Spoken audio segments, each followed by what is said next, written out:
अब हम लोग प्रदेश में नियुक्तियां से रिलेटेड चर्चा करेंगे। अभी जस्ट हमने प्रशासनिक चीजों को देखने का काम किया, कितना विधानसभा है, कितना विधान परिषद की सीटों की संख्या, लोकसभा कितने हैं, अनुसूचित जनजातियों के लिए कितने निर्धारित सीट हैं।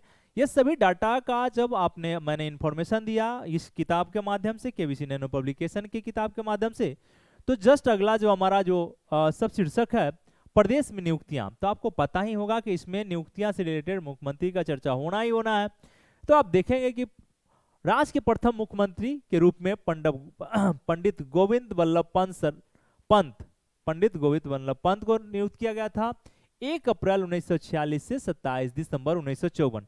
46 से 54 भी अगर आपको याद है, अगर एग्जैक्ट डाटा थोड़ा सा वेरी कर रहा है तो आपको उस समय क्या होगा कि क्लिक कर जाएगा कि 46 से 54 तक, यह ध्यान रखना है। राज्य के प्रथम उप मुख्यमंत्री कौन बनाए गए, तो चौधरी चरण सिंह। कौन बनाए गए, तो चौधरी चरण सिंह है ये।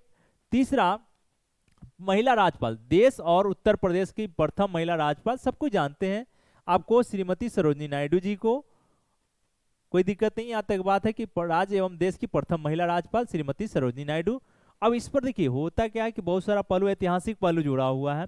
अब अंदर जाने से चीजें हमारा डिस्टर्ब होगा, इसलिए मैं जो आपको डाटा है उसी को इन्फॉर्म करा रहा हूँ, याद करा रहा हूँ। आप लोगों को याद हो रहा होगा, और धीरे धीरे धीरे क्या होगा कि यह सब डाटा एट ए ग्लांस सुना हुआ रहता है तो चीजें याद होते चला जाता है। फिर अब कहा कि राज्य में आप देखेंगे राज्य एवं देश की प्रथम महिला मुख्यमंत्री, तो इनके बारे में भी यह आपको राष्ट्रीय आंदोलन से जुड़ी हुई है, सुचिता कृपलानी। सुचिता कृपलानी, तो कोई पूछ दे कि उत्तर प्रदेश या देश की प्रथम महिला मुख्यमंत्री कौन है, तो सुचिता कृपलानी के बारे में आना चाहिए आपके तरफ से जवाब। यह भी राज्यपाल के, तो सरोजिनी नायडू के बारे में, देश और उत्तर प्रदेश का राज्यपाल प्रथम महिला में कोई पूछ दे तो आपको जितना बताना है कि श्रीमती सरोजिनी नायडू। फिर सुचिता कृपलानी देश और राज्य की प्रथम महिला मुख्यमंत्री है। अब तक आपको दिखाई पड़ेगा कि महिला मुख्यमंत्री तो 2 आपको ऐसे हैं नाम जो काफी चर्चा में रहा, और वह है सुचिता कृपलानी और बहन मायावती। ये दोनों का नाम यहाँ याद रखना चाहिए, यह भी आपके लिए उपयोगी हो जाता है। और सर्वाधिक बार मुख्यमंत्री आपको देखेंगे सुश्री मायावती जी के नाम से है, 4 बार वो मुख्यमंत्री जैसे पद को संभालने का काम की है। तो इनका भी एक अपना उत्तर प्रदेश के लिए विकास में, अपना कॉन्स्टिट्यूशन दायरे में योगदान रहा, तो यह भी आपको याद रखना है। आप आगे बढ़ेंगे तो कि अब कई बार पूछ दिया जाता है कि वह उस मुख्यमंत्री का नाम बताया जाए जो देश के प्रधानमंत्री के पद तक पहुंचे। तो ध्यान रखना है यहाँ पे कि 2 ऐसे हैं, आपको दिखाई पड़ेगा उत्तर प्रदेश के मुख्यमंत्री जो देश के प्राइम मिनिस्टर बने। आपको और भी लोग हैं, लेकिन मुख्यमंत्री पूछ रहा है कि मुख्यमंत्री कौन कौन से उत्तर प्रदेश के मुख्यमंत्री थे जो प्राइम मिनिस्टर के पद पर पहुंचे, तो चौधरी चरण सिंह और विश्वनाथ प्रताप सिंह। आपको पता होगा चौधरी चरण सिंह और विश्वनाथ प्रताप सिंह ऐसे 2 मुख्यमंत्री थे जो प्रधानमंत्री बने। यह भी, और सबसे कम उम्र के युवा मुख्यमंत्री आपको अखिलेश यादव का नाम आता है। उसमें 3 बार प्रदेश में मुख्यमंत्री रहे। कौन कौन से ऐसे व्यक्ति हैं कि 3 बार उत्तर प्रदेश के मुख्यमंत्री की गद्दी पर हैं, तो चंद्रभान गुप्त, एक नारायण दत्त तिवारी, एनडी दत्त तिवारी और मुलायम सिंह। 3 ऐसे पर्सनालिटी हैं, 3 ऐसे पर्सनालिटी है कि जिन्होंने आपको दिखाई पड़ा कि 3 बार उत्तर प्रदेश जैसे विशाल क्षेत्र का मुख्यमंत्री पद पर रहते हुए उन्होंने विकास के काम को आगे बढ़ाने का काम किया था। तो 3 लोग हैं, चंद्रभान गुप्त को पहला रखिएगा, दूसरा आपको रखना है एनडी तिवारी को, और तीसरा रखना है मुलायम सिंह यादव जी को, 3 बार।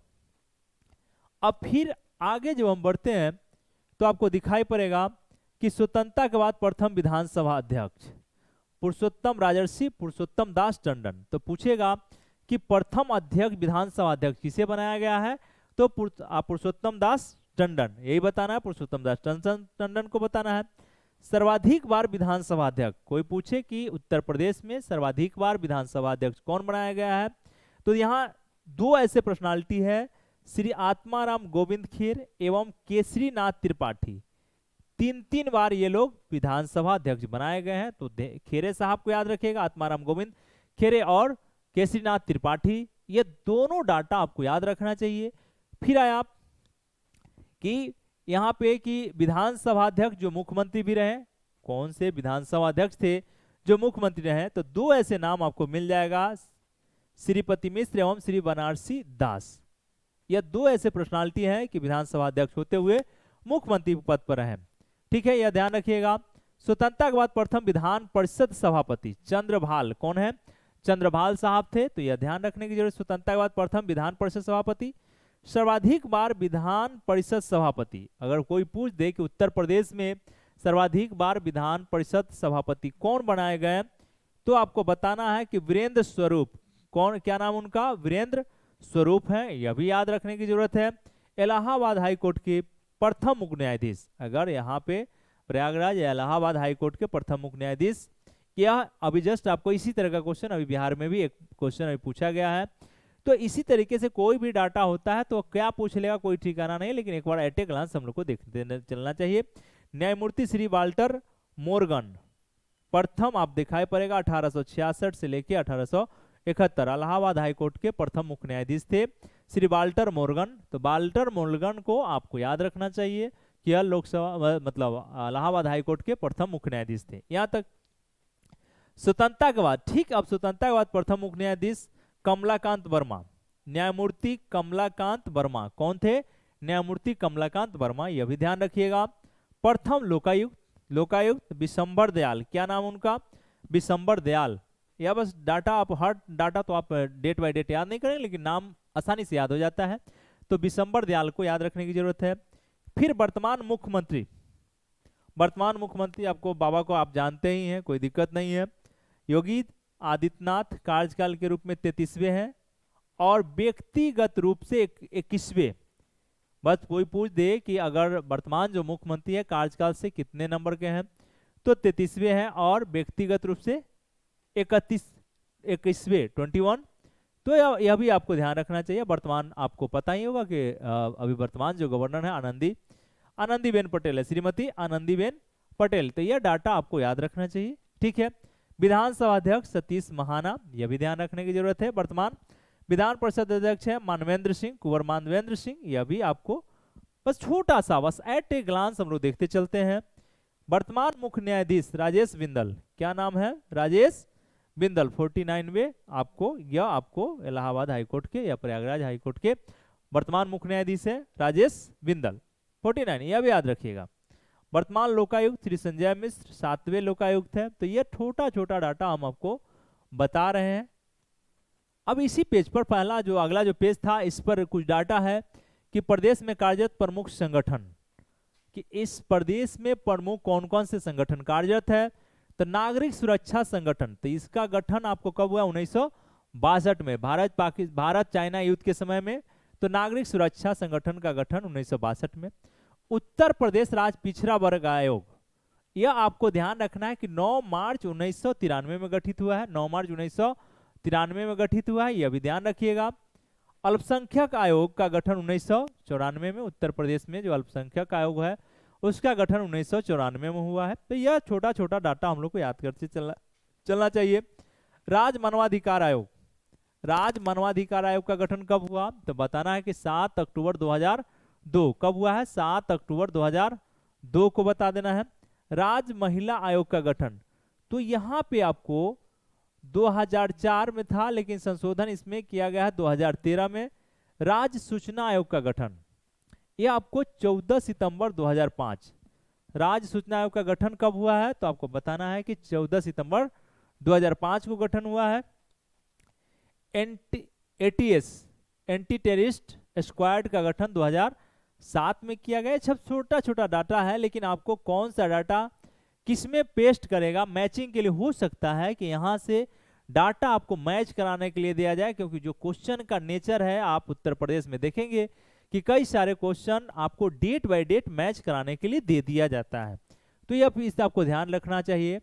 और राज्य सुरक्षा आयोग, इसका अध्यक्ष मुख्यमंत्री होते हैं, इसका गठन 2013 में किया गया था। फिर आप देखेंगे उत्तर प्रदेश बाल अधिकार संरक्षण आयोग, तो इसका भी गठन 2013 में हुआ है। एनआरआई विभाग का गठन, एनआरआई विभाग का जो गठन हुआ है वो 2014 में। और प्रवासी भारतीयों की सुविधा हेतु Uttar Pradesh migrant resource centre, यह कहां पे है? लखनऊ में है। कहां पे है? लखनऊ में है। अब हम लोग का जो टॉपिक है इसी से रिलेटेड डाटा बेस्ड है कि 1857 का सिपाही विद्रोह और वहां उत्तर प्रदेश से नेतृत्व करने वाले महान विभूति या महान पर्सनालिटी को देखते हैं तो आप पूरा इतिहास आपको पता ही होगा, क्योंकि उत्तर प्रदेश पूरा उत्तर भारत में एक बेस्ट स्थान रखा और अपने वेग के माध्यम से, अपने शक्ति के बलबूते पे 1857 के विद्रोह को दिशा देने का काम किया। और उसमें उस समय उत्तर प्रदेश से महान वीर सपूत मिले थे जिन्होंने अपना नेतृत्व किया। तो लखनऊ आपको पता ही होगा कि बेगम हजरत महल साहिबा का क्षेत्र था। झांसी इसमें कहना ही नहीं है, झांसी लक्ष्मीबाई। और मथुरा देवी सिंह आपको पता ही होगा, मथुरा का नेतृत्व कर रहे थे 1857 के सिपाही विद्रोह देवी सिंह। कालपी में थे तात्या टोपे, कालपी में कौन थे? तात्या टोपे थे। फिर आप देखेंगे इलाहाबाद में लियाकत अली, ये नाम सुन चुके हैं। कानपुर में नाना साहब और अजीमुल्ला, दो व्यक्ति थे कानपुर में, नाना साहब और अजीमुल्ला। मेरठ में कदम सिंह और फैजाबाद में मौलवी अहमद, मौलवी अहमद। तो इतना नामों को आप याद रखिए 1857 के सिपाही विद्रोह के पर्पज से। किसको किसको? दो नाम तो लखनऊ झांसी याद रहेगा। मथुरा में आपको देवी सिंह को याद रखिएगा। कालपी में भी आपको याद रखना चाहिए कि तात्या टोपे के द्वारा नेतृत्व किया जा रहा था। कालपी के साथ साथ इलाहाबाद भी लियाकत अली आपको याद रहेंगे।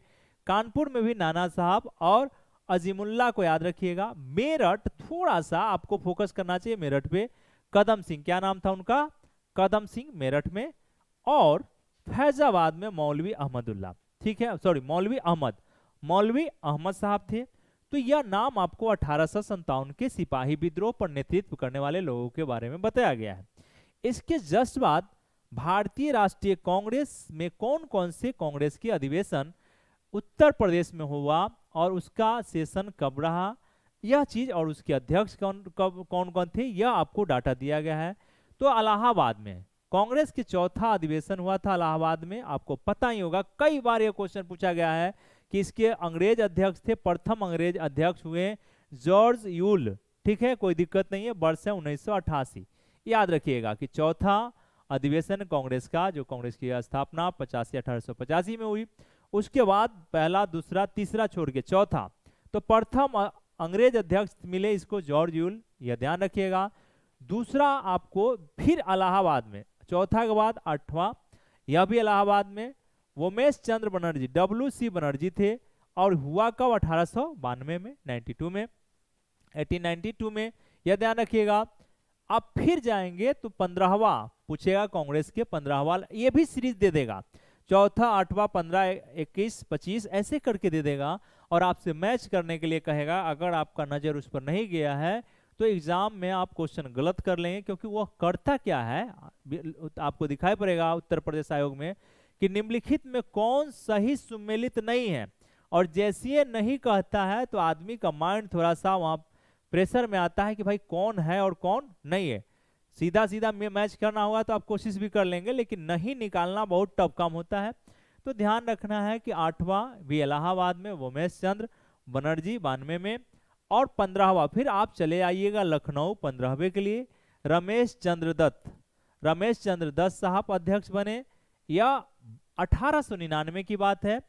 तो 15वां, चौथा, 8वां, 15वां लखनऊ में, 15वां। फिर आ जाइएगा बनारस, 21वां बनारस, 21वां गोपाल कृष्ण गोखले, आपको पता ही होगा, बनारस 1905, यह भी बहुत मेजर। और आप वो दौर 1905 का जो स्थिति है, उदारवादी और उग्रवादी जो धारा है दोनों आपस में टकराने की स्थिति में पहुंच चुका हुआ है। तो यह ध्यान रखना है कि 21वां अधिवेशन बनारस में हुआ 1905 में। फिर आपको 21 के 4 साल बाद इलाहाबाद वह जगह है 25वां अधिवेशन। यहाँ है विलियम बेडेनबर्ग, कौन है? विलियम बेडेनबर्ग है, 1910 में। कब हो रहा है यह सेशन? 25वां विलियम बेडेनबर्ग, आपको जगह है इलाहाबाद और टाइम है 1910, यह याद रखिएगा। फिर आप जाएंगे तो लखनऊ 32वां, फिर आप एक ही बार आप 25 से चले जाइएगा 32 पर आपको लखनऊ में। अब यहाँ पे आप देखेंगे लखनऊ अधिवेशन अंबिका चरण मजुमदार, आपको पता है कि लखनऊ सेशन जो है काफी उपयोगी रहा 1916 का। तो अंबिका चरण मजुमदार इसके अध्यक्ष थे और इसी समय आपको दिखाई पड़ा कि कांग्रेस और लीग एग्रीमेंट होता है, कांग्रेस और मुस्लिम लीग के साथ समझौता या संधि हुआ। और यह सांप्रदायिकता के लिए यह कह सकते हैं कि कांग्रेस ने यहाँ मोहर लगाने का काम किया और धीरे धीरे 1947 की घटना आपको याद होगा, टू नेशन थ्योरी पर काम करते हुए पाकिस्तान और भारत के रूप में हम लोग देखते हैं। तो यहाँ बहुत बड़ा लखनऊ अधिवेशन जो आपका 32वां अधिवेशन था, वह काफी ही दुखदायी रहा भारत के लिए, और यह हुआ 1916 में। फिर आया 41वां कानपुर, कानपुर आपको 41वां है, और यह सरोजनी नायडू, आपको पता ही होगा कि सरोजनी नायडू भारत की प्रथम ऐसी महिला है जो कांग्रेस अध्यक्ष का पद पर नेतृत्व करने का काम की, कानपुर में 1925 में। तो याद रखना है कानपुर का जो अधिवेशन था वो कौन सा अधिवेशन था, 41वां अधिवेशन था। कौन सा था, 41वां अधिवेशन था, यह ध्यान रखने की जरूरत है। फिर आपको दिखाई पड़ा कि लखनऊ में 50वां अधिवेशन जवाहरलाल नेहरू 1936, याद रखना है कि 1936 में जो कांग्रेस का अधिवेशन हुआ लखनऊ में, वह 50वां अधिवेशन था, जवाहरलाल नेहरू जी उसके नेतृत्व कर रहे थे। फिर आप देखेंगे कि मेरठ, फिर आपको क्या ध्यान रखना है कि मेरठ, मेरठ में 1946 जेपी कृपलानी 55वां अधिवेशन है। तो अगर आप थोड़ा सा फोकस रहेंगे कि कौन कौन से अधिवेशन किस किस समय में हुआ, उसके अध्यक्ष कौन थे, अगर यहाँ से प्रश्न पूछे जाएंगे तो आप आसानी से उत्तर दे लेंगे। अब हम लोग बढ़ते हैं अगले न्यूज की तरफ, कि न्यूज है हमारा कि कौन कौन से प्रधानमंत्री उत्तर प्रदेश के किस किस सीट लोकसभा सीट से जीते हुए हैं। तो पंडित जवाहरलाल नेहरू का जो सीट था फूलपुर था, कौन सा सीट था, फूलपुर सीट से जीते थे। 47 से लेके 64 तक आप जीतते रहे, कोई दिक्कत नहीं है।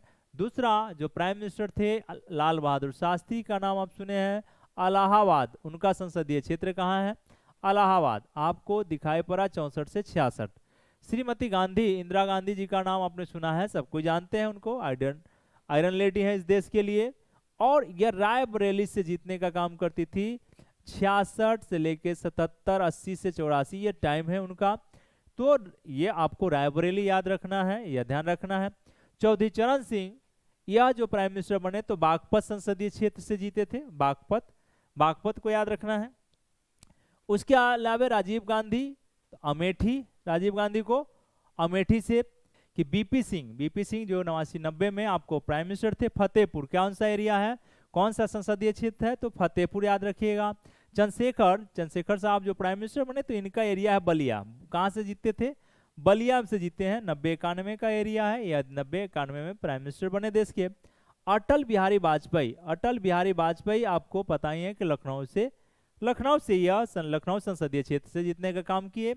तो यह आपको 96 दो बार, 98 से लेकर 2004 यह याद रखिएगा। और नरेंद्र दामोदर दास मोदी आपको पता ही है कि 15वें और 17वें लोकसभा के लिए आपको कहां से, वाराणसी, और वाराणसी का जाकर देखिएगा डेवलपमेंट इतना अच्छा हुआ है कि आप सोच नहीं सकते, बहुत बेस्ट विकास हुआ उनके संसदीय क्षेत्र का। तो यह डाटा था कि कौन कौन से प्राइम मिनिस्टर किस किस क्षेत्र से जीतते थे। तो हो सकता है कि इससे मैचिंग के लिए दिया जाए, तो आपको थोड़ा सा ध्यान रखने की आवश्यकता है। अब हम लोग उत्तर प्रदेश से संबंध राष्ट्रपति, यहाँ शीर्षक है कि कौन कौन से राष्ट्रपति उत्तर प्रदेश से संबद्ध थे। तो रामनाथ कोविंद उत्तर प्रदेश के कानपुर देहात के रहने वाले प्रथम राष्ट्रपति हैं, कानपुर देहात के रहने वाले प्रथम राष्ट्रपति हैं।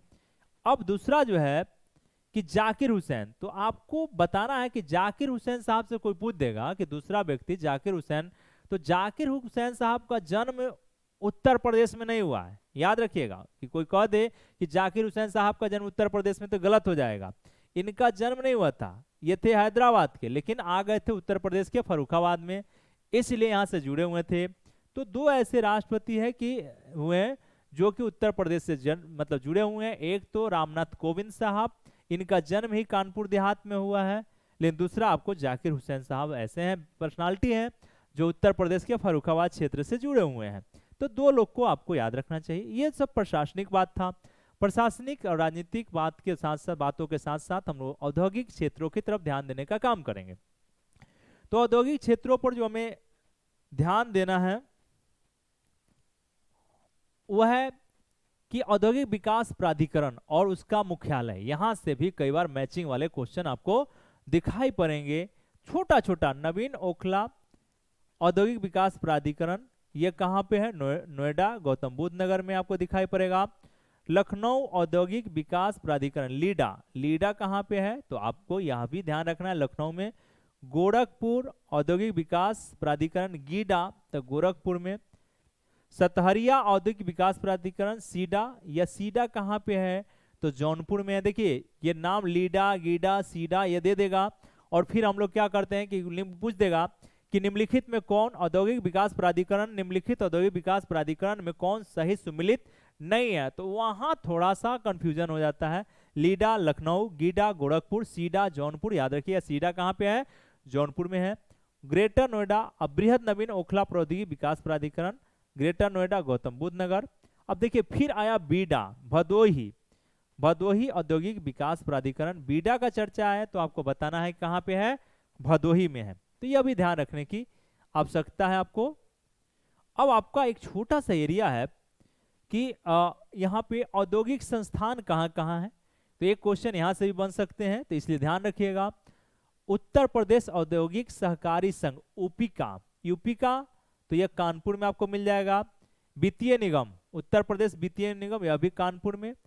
उत्तर प्रदेश लघु उद्योग निगम लिमिटेड, यह भी कानपुर में। और अच्छा एक चीज और आपको ध्यान रखना है कि इसका डेट भी कई बार आपको ध्यान रखने की आवश्यकता हो जाएगा, तो कुछ चीजें पर आप फोकस रखेंगे तो होते चला जाएगा। जैसे उत्तर प्रदेश निर्यात निगम लिमिटेड लखनऊ 1966 में बना है। उसी तरीके से प्रादेशिक औद्योगिक एवं पूंजी निवेश, यह भी लखनऊ 1972 में बनाया गया है, यह भी ध्यान रखने की जरूरत है। तीसरा उत्तर प्रदेश इलेक्ट्रॉनिक निगम लिमिटेड लखनऊ 1974 में बना है, यह भी ध्यान रखिएगा। राज चर्म विकास एवं विपणन लिमिटेड आगरा, यह भी 1974 में बनाया गया है, यहाँ पे आपको ध्यान रखिएगा।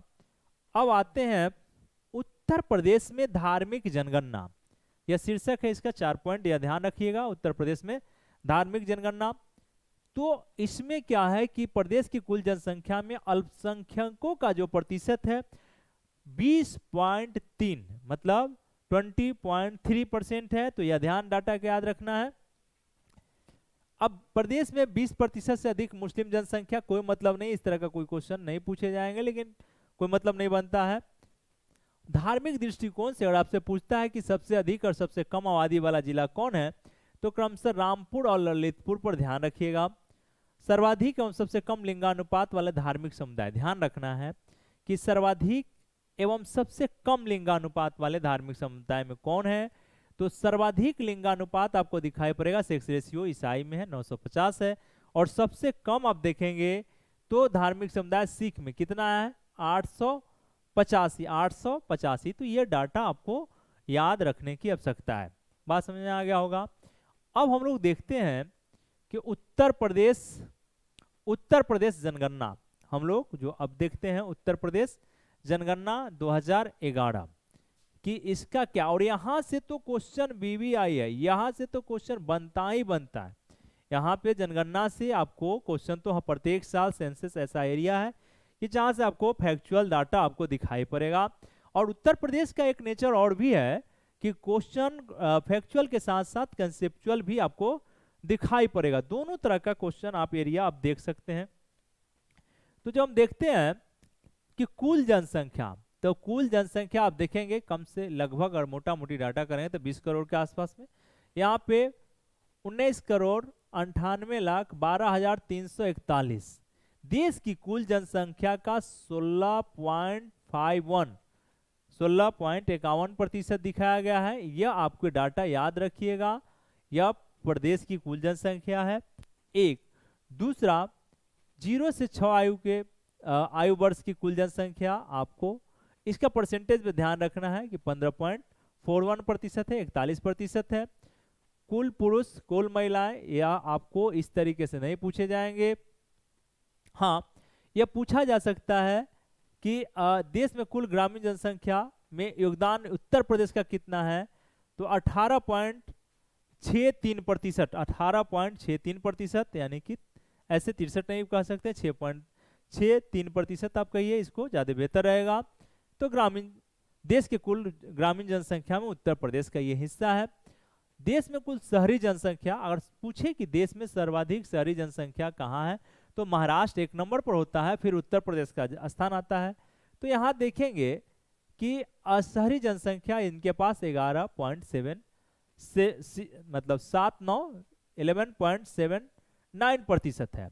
ठीक है, अब यहाँ पे उत्तर प्रदेश का लिंगानुपात क्या है भाई, तो आप देखेंगे कि 912 है, 1000 पर कितना है, 912 है लिंगानुपात, तो यह भी ध्यान रखिएगा।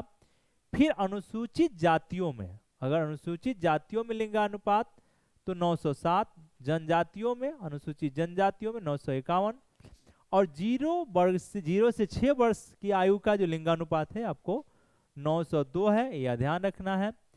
और औसत जनसंख्या घनत्व, देश में औसत जनसंख्या घनत्व यहाँ 829 वर्ग किलोमीटर। तो यहाँ आपको ध्यान रखना है कि क्या क्या डाटा आपको याद रखना है जनसंख्या के दृष्टिकोण से। तो पहला जो हमने बताया कि जनसंख्या, टोटल जनसंख्या कितना है, तो 19 करोड़ 98,92,341, जो संपूर्ण देश का 16.51% जनसंख्या, 51 उसको पढ़ेंगे 51% जनसंख्या ये। दूसरा कि देश में ग्रामीण जनसंख्या में जो इसका योगदान है 18.63 है, यह भी ध्यान रखिएगा। शहरीकरण में आपको ध्यान रखना है कि महाराष्ट्र के बाद आप देखेंगे देश में महाराष्ट्र के बाद यह देश में कुल शहरी जनसंख्या में योगदान देने वाला उत्तर प्रदेश है, तो 11.79%, यह भी डाटा याद रखना है।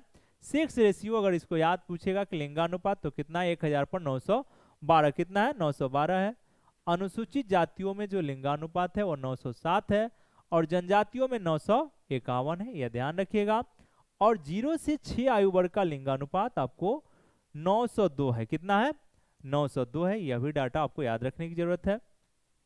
और औसत घनत्व आपसे पूछ दिया जाए कितना है, तो 829, कितना है, 829।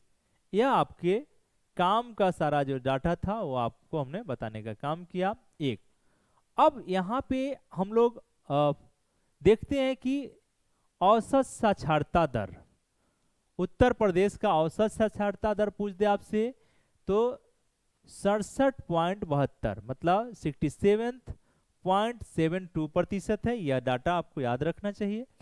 पुरुष साक्षरता यहाँ 77.30 मतलब 30 आप कह सकते हैं, 77.30, यह भी आप सीधा सीधा कह सकते हैं। महिला साक्षरता आपको यहाँ दिखाई पड़ेगा, मतलब महिला साक्षरता के मामले में उत्तर प्रदेश का भी स्थिति ठीक नहीं है, क्योंकि 57.20 मतलब 57.20% मतलब 57.20, ऐसे याद कर लीजिए 57.20 महिला साक्षरता। राज्यों में छोटे बड़े नगरों की कुल संख्या कोई मतलब नहीं है। वैधानिक नगर पूछ रहा है कि राज्यों में कुल नगरों की, वैधानिक नगरों की संख्या 630 है। 1 से 10 लाख वाले वैधानिक नगर 64 है, कितना है, 64 है। और 10 लाख से अधिक आबादी वाले वैधानिक नगर 7 है। 10 पूछ दे आपसे कि 10 लाख से अधिक आबादी वाले सिटी कितने हैं, शहर कितने हैं, तो आपको बताना है कि सर उत्तर प्रदेश में 7 है, यह भी ध्यान रखिएगा। नगरीय आबादी, अब कहा है कि 10 लाख से अधिक नगरीय आबादी वाले जिला की संख्या कितना है, तो 12 है।